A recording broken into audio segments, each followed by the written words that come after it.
I'm April Birch. I'm the founder of Cooking Autism.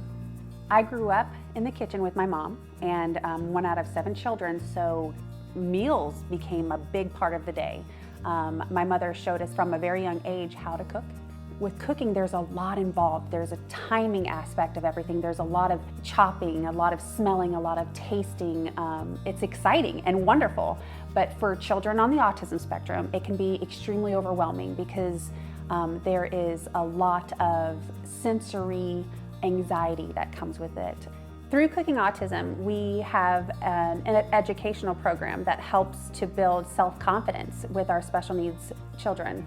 Oftentimes, special needs children have a harder time picking up life skills, but we focus in on manners and socialization and fine motor skills, sequencing, following directions, things that really help build confidence so that when a student leaves, they are more prepared for the real world.